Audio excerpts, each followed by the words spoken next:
Donald Trump est de retour à la Maison-Blanche et il a amené son bon ami Elon Musk avec lui.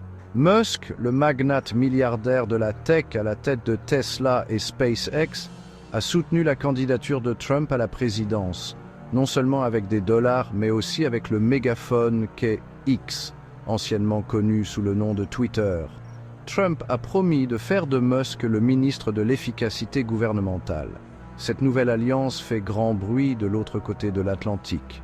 L'Union européenne, connue pour ses réglementations strictes, en particulier en ce qui concerne les géants de la technologie, se retrouve maintenant dans une danse délicate. L'UE va-t-elle renoncer à appliquer ses propres règles de peur de bouleverser le panier de pommes Trump-Musk? Ou va-t-elle camper sur ses positions et risquer une guerre commerciale transatlantique? Parlons du Digital Services Act ou DSA pour ceux d'entre vous qui ne passent pas leur journée la tête dans la législation européenne.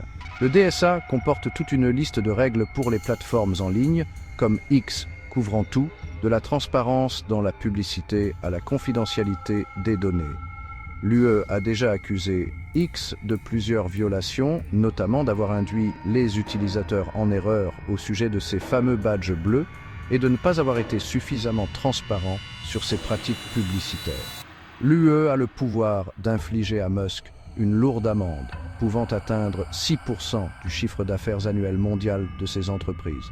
Mais voilà le hic, avec Trump de retour au bureau ovale et Musk comme bras droit, l'UE se retrouve dans une position délicate.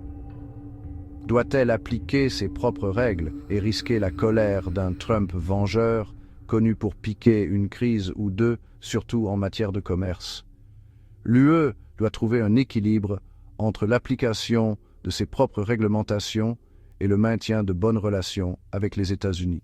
Le récent remaniement politique au sein même de l'UE est venu jeter de l'huile sur le feu.